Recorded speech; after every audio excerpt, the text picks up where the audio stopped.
الرحمن علم القرآن خلق الإنسان علمه البيان الشمس والقمر بحسبان والنجم والشجر يسجدان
فبأي آلاء ربكما تكذبان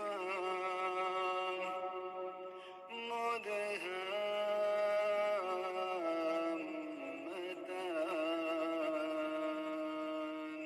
فبأي آلاء ربكما تكذبان فيهما عينان نضاختان فبأي آلاء ربكما تكذبان فيهما فاكهة ونخل ورمان فبأي آلاء ربكما تكذبان فيهن خيرات حسان فبأي آلاء ربكما تكذبان حور مقصورات في الخيام حور مقصورات في الخيام فبأي آلاء ربكما تكذبان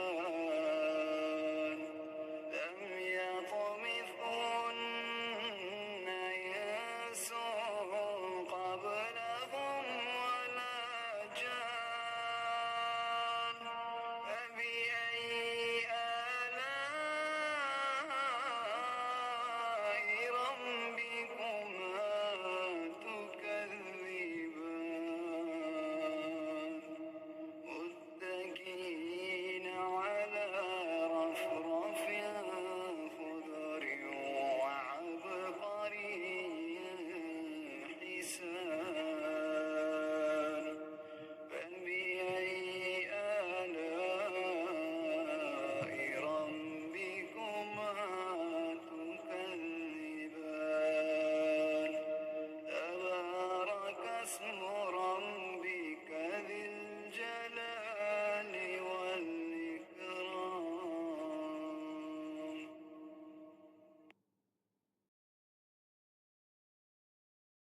शुरू अल्लाह का नाम लेकर जो बड़ा मेहरबान निहायत रहम वाला है।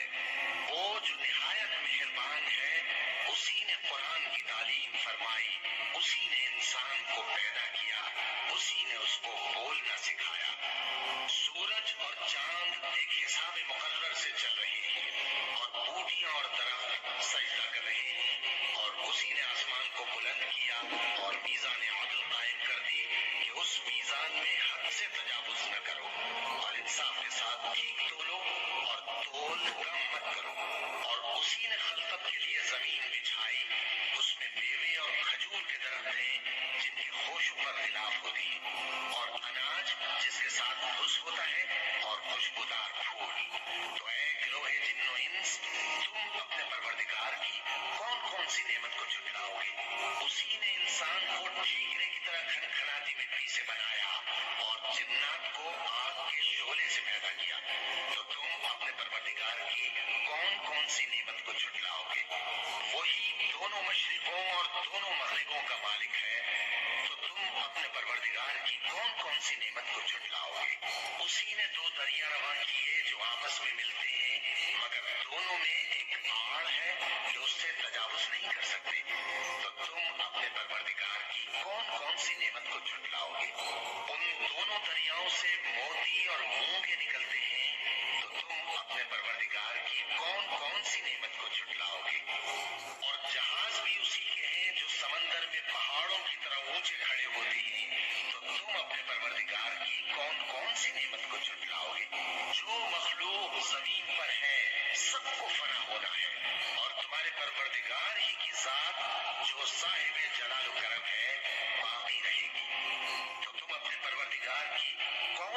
سی نعمت کو جھٹلاؤ گے؟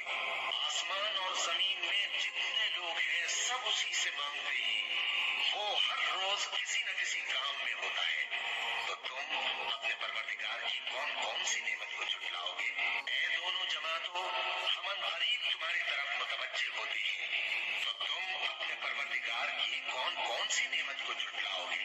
اے گروہ جن و انس، اگر تمہیں قدرت ہو کہ آسمان اور زمین کے کناروں سے نکل جاؤ تو نکل جاؤ، اور زور کے سوا تو تم نکل سکنے ہی کہ نہیں، تو تم اپنے پروردگار کی کون کون سی نعمت کو جھٹلاؤ گے؟ تم پر آگ کے شعلے صاف اور دھواں ملے چھوڑ دیے جائیں گے، تو پھر تم ان کا مقابلہ نہ کر سکو گے، تو تم اپنے پروردگار کی کون کون سی نعمت کو جھٹلاؤ گے؟ پھر جب آسمان پھٹ کر تیل کی تلچھٹ کی طرح گلابی ہو جائے گا تو وہ کیسا ہولناک دن ہوگا، تو تم اپنے پروردگار کی کون کون سی نعمت کو جھٹلاؤ گے؟ تو اس روز نہ تو کسی انسان سے اس کے گناہوں کے بارے میں پرسش کی جائے گی اور نہ کسی جن سے، تو تم اپنے پروردگار کی کون کون سی نعمت کو جھٹلاؤ گے؟ گناہگار اپنے چہرے ہی سے پہچان لیے جائیں گے تو پیشانی کے بالوں اور پاؤں سے پکڑ لیے جائیں گے، تو تم اپنے پروردگار کی کون کون سی نعمت کو جھٹلاؤ گے؟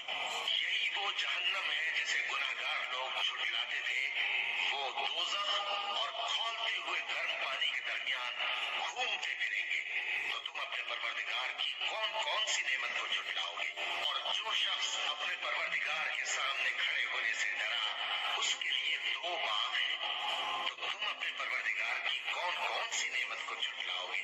ان دونوں میں بہت سی شاخیں یعنی قسم قسم کی میووں کے درخت ہیں، تو تم اپنے پروردگار کی کون کون سی نعمت کو جھٹلاؤ گے؟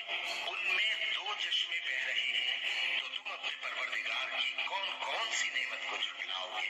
ان میں سب میوے دو دو قسم کے ہیں، تو تم اپنے پروردگار کی کون کون سی نعمت کو جھٹلاؤ گے؟ اہل جنت ایسے بچھونوں پر جن کے استر اطلس کے ہیں تکیہ لگائے ہوئے ہوں گے، اور دونوں باغوں کے میوے قریب جھک رہے ہیں، تو تم اپنے پروردگار کی کون کون سی نعمت کو جھٹلاؤ گے؟ ان میں نیچی نگاہ والی عورتیں ہیں جن کو اہل جنت سے پہلے نہ کسی انسان نے ہاتھ لگایا اور نہ کسی جن نے، تو تم اپنے پروردگار کی کون کون سی نعمت کو جھٹلاؤ گے؟ گویا وہ یاقوت اور مرجان ہے، تو تم اپنے پروردگار کی کون کون سی نعمت کو جھٹلاؤ گے؟ نیکی کا بدلہ نیکی کے سوا کچھ نہیں ہے، تو تم اپنے پروردگار کی کون کون سی نعمت کو جھٹلاؤ گے؟